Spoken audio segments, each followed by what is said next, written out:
किसी के पास नहीं बैठता, बिना मतलब के परीक्षित जी कोई किसी की इज्जत नहीं करता। एक उदाहरण परीक्षित जी छोटा सा, एक गांव में एक महात्मा जी निकल पड़े। गांव में एक महात्मा जी चले मृदुल, आवाज लगाते चले जा रहे हैं, ये दुनिया झूठी है, दुनिया झूठी है, और मुख से आवाज लगाते भय गलियन में चले। एक गांव में सुनो भ्रात, और और सबको उपदेश सुनावत है झूठी दुनिया, झूठी दुनिया।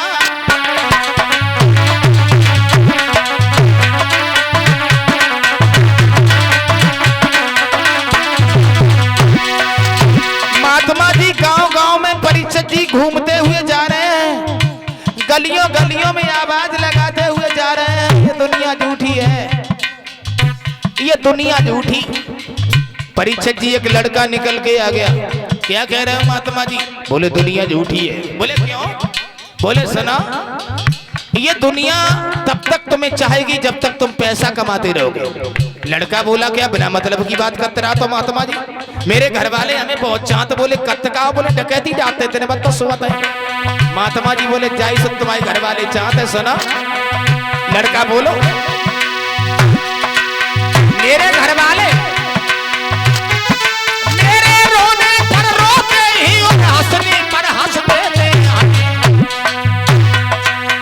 महात्मा जी हमें स्नान करें बाबा, मेरे पाए पकड़ के धोते।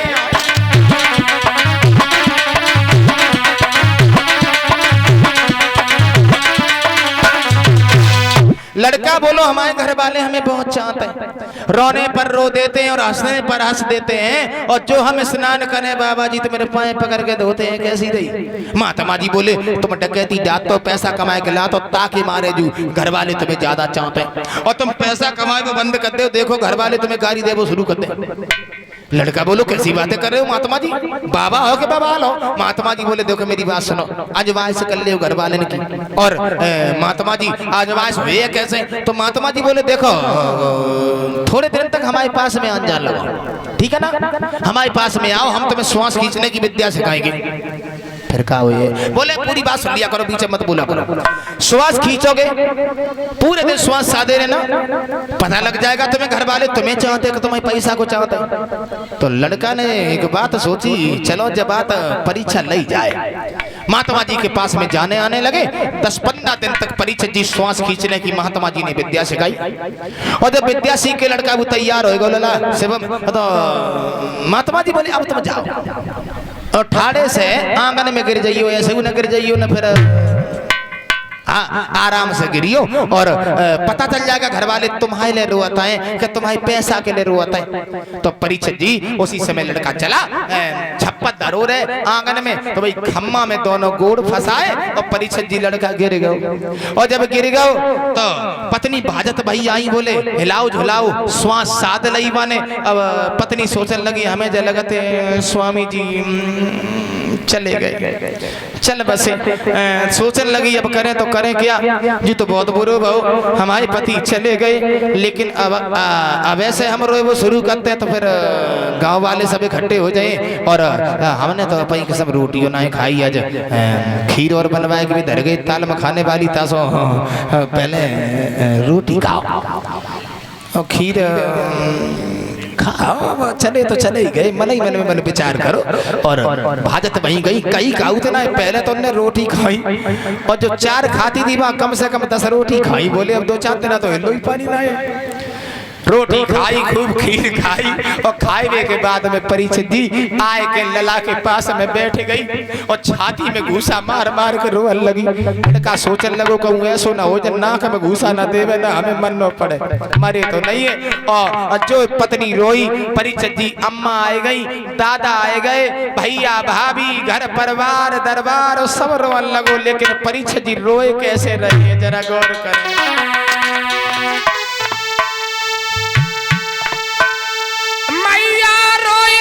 तब बोली है अब घर में तुम ही कमाते थे, लला हमें जमात को दुख नहीं है कि तुम चले गए, दुख तो जमात को है कि रक्षाबंधन को त्योहार हुआ तो 5 किलो चीनी को ले आए। तेरे पीछे सब घर के हैं बैठे बैठे खाते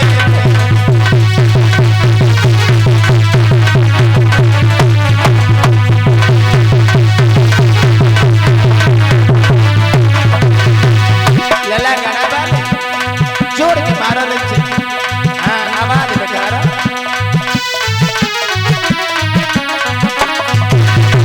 बहुत सुंदर। लड़का की मैया रोन लगी, लला अब तो कोई घर में कमाने वालों नहीं रहो। लला मृदुल अब का मेरे लड़का है जो तो बिना काम के है जे कुछ काम धंधो नहीं करते। लला माओ बहुत कमाते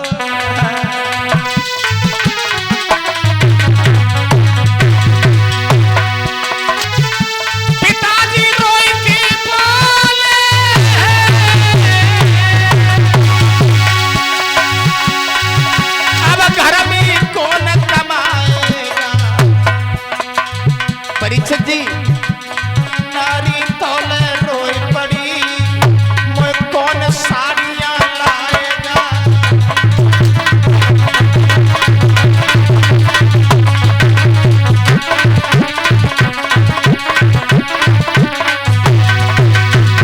साथ साथ परीक्षित जी कुछ पुरस्कार आया है। क्या नाम है? नाभीचंद। नभीचंद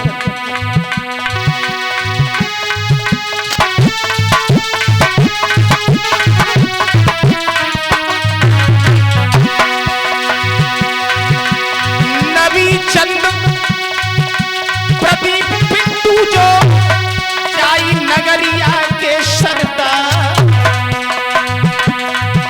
अरे 200 रुपया मेरे बहन ने आज रवि करे बलिया।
आ जाइए मेरे प्यारे भक्तजनों।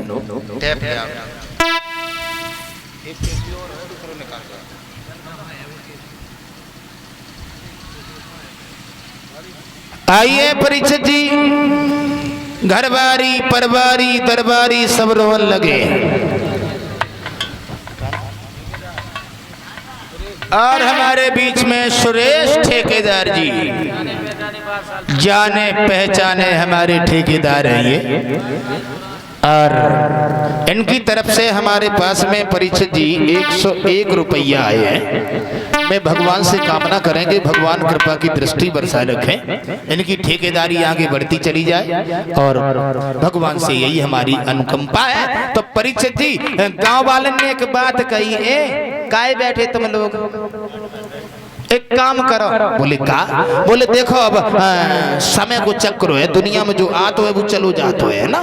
तुम्हें तो सब लोगों को मालूम है कि दुनिया में जो आतो है वो चलो जातो है। तासो एक बात कहूँ चाहते, लड़का तो खत्म होइएगा वो, और अब इंतजाम करो।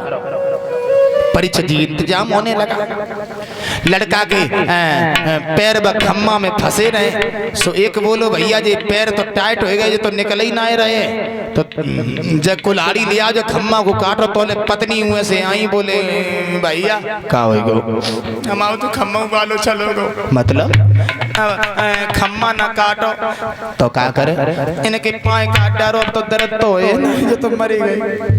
वाह भाई वाह, देखिए भैया लड़का सोचन लगो बाबा अब ना आओ, ऐसो ना हो कोई जिंदगी न जलोग डरा जला डारे। और तब तक परीक्षित जी महात्मा जी ने वो कमंडल उठाए लो, कमंडल, और कमंडल उठाए के चले भाई गांव में गलियां गलियां,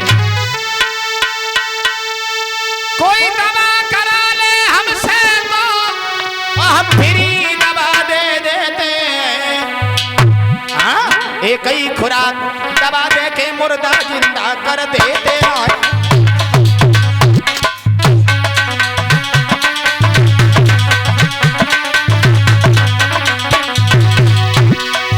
आवाज लगाई परीक्षित जी महात्मा जी ने, गांव गांव में गलियों गलियों में कोई दवा करा ले हमसे तो हम फ्री दवा दे देते, और एक ही खुराक दवा दे के मुर्दा जिंदा।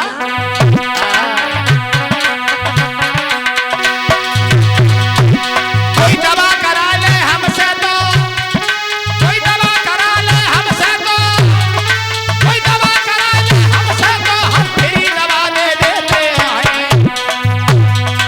एक ही खुराक दवा दे के मुर्दा जिंदा कर देते हैं, मुर्दा जिंदा कर देते हैं, मुर्दा जिंदा।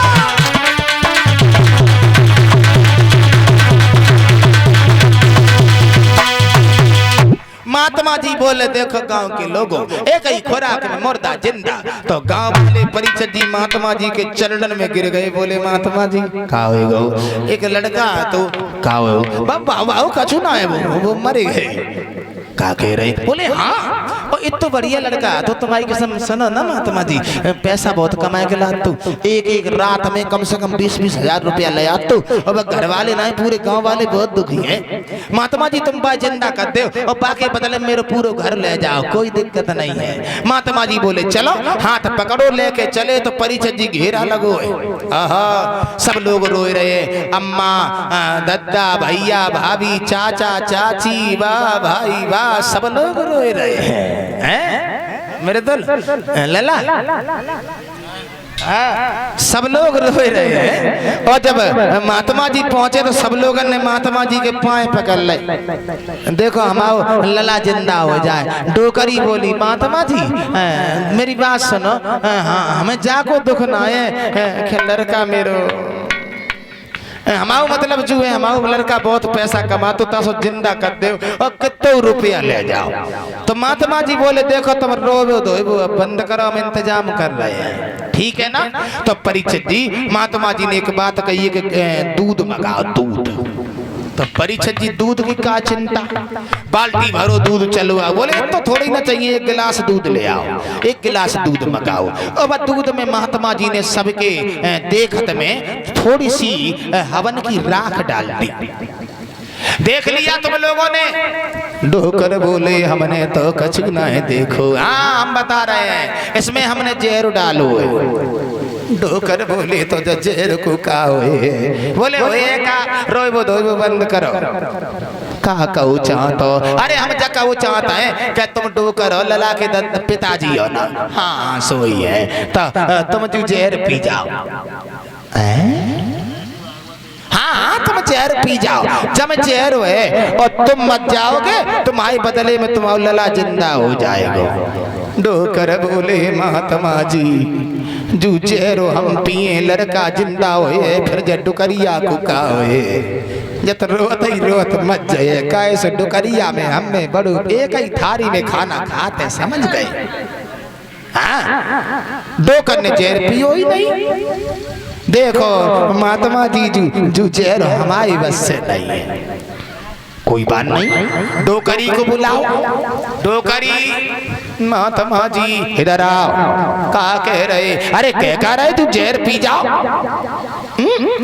बोले हाँ तुम पी जाओ, तुम मत जाओ, तुम्हारे लिए लला तो पड़ो पे सबसे बड़ी धरोहर तो लड़का होते ना, तुम पी जाओ और तुम मत जाओगी, तुम्हारे बदले में तुम्हारा लला जिंदा हो जाए। तो डोकरी बोली महात्मा जी जो जहर अगर हमने पी लो और हमको मर गए तो जो डोकरा को कोई दो रोटी देवे वारो नहीं है, तासो हमारे बस से बाहर है। देखो हम ना पी पाए, हम तो जही समझे हमारी कोख से 4 ना 3 ही पैदा भाई थे।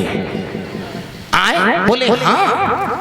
महात्मा जी सोचने लगे भाई वाह, अम्माऊ ने मना कर दई और दद्दू ने मना कर दई, तो लला की भाभी को बुलाओ, ए तुम ये आओ, सुन रही हो तुम आओ, ये क्या बात है? बोले बात कछु ना है। का वो चाहता, बोले जक्का वो चाहता है कि तुम जो जहर पी जाओ, तुम भाभी हो ना? हाँ हाँ मैं भाभी हूँ। ठीक है तुम मर जाओगी और तुम्हारे बदले में तुम्हारा देवर जिंदा हो जाए। भाभी बोली का कह रहे महात्मा जी, हम मर जाए तब भी जिंदा हुए, देखो हम मर गए सो मर गए, हमारे तो जे बैठे हैं भैया, हमें कोई चिंता वाली बात नहीं है, पिए बाज को मरिए हो, हमारे बस से नहीं है। अब लड़का की पत्नी को बुलाओ, बोले तुम ये आओ, नंबर तुम आओ, बाद में आओ, तुम मत जाओगी, जहर पी के तुम्हारी पति जिंदा हो जाए। तो पत्नी बोली क्या कह रहे महात्मा जी, हम जब मरे तब बे जिंदा हुए और जब बे जिंदा हुए तो उनको होएगा, मेरा मतलब है मर गए सो मर गए, हम तो कोई दूसरो ही, मेरा मतलब है हमारे बस से बाहर। महात्मा जी ने परिचय दी, गिलास उठाओ और एक बात कही। बाबा जी बोले हमें बताओ का हम पीने तब राजी हो। सब चिल्लाए के बोले महात्मा जी, तब सब चिल्लाए के बोले हैं तुम्हारी बढ़िया बाबा जी।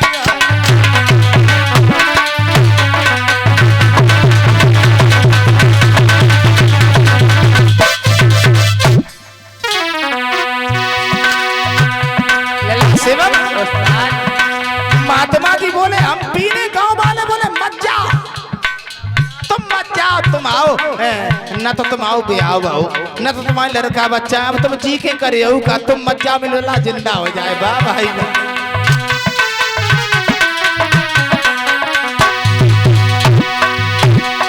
बाबा जी बोले हमें बताओ हम पीने तब राजी हो। तब सब चिल्लाए बोले हैं तुम्हारी बढ़िया बाबा जी।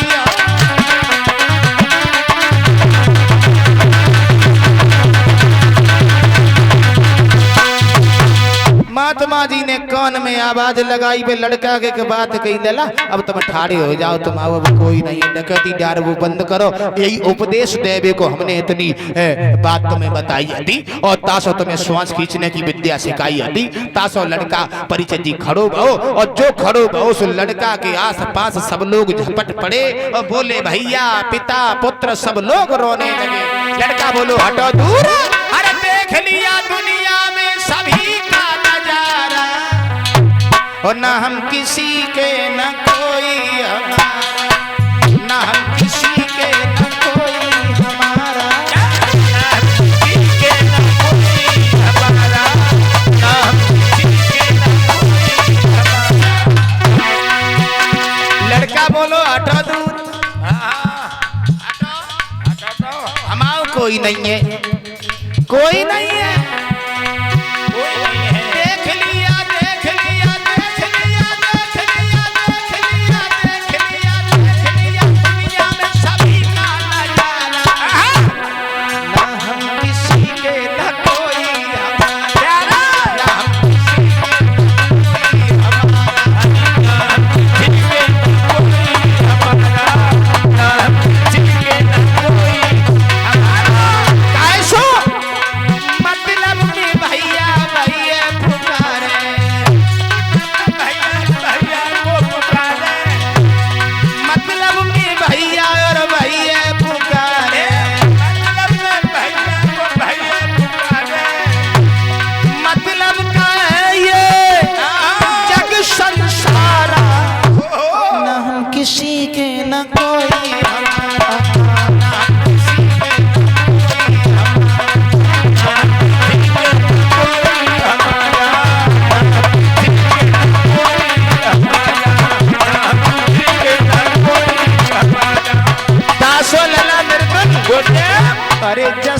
सुधर लेते अभिराना अरे जो सुधर लेते अभिरानी माया काहू के न ठहरानी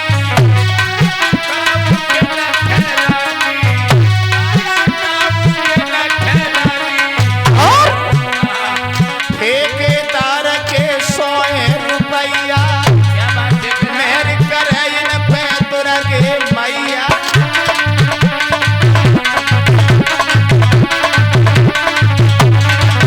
अरे जाई नगरिया के रे बसुबैया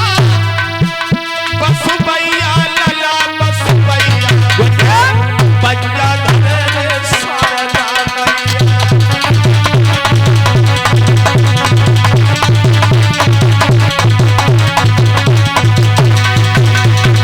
दासो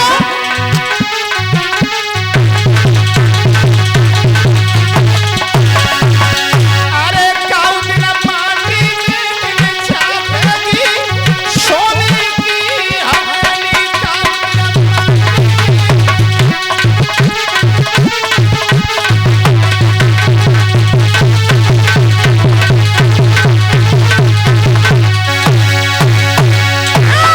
काऊ दिन चोमा से दे जाएगी जा सोने की हवेली काऊ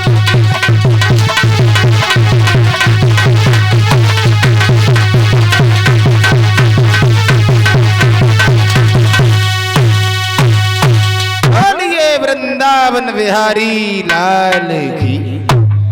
अब ताली बजाए के एक छोटो सो बेनाव कीर्तन बोलो वही पहले वालों हर को गीत दिल तुमको दिया वो गीत हमें अभी भी याद है। तो आइए ताली बजा करके सभी लोग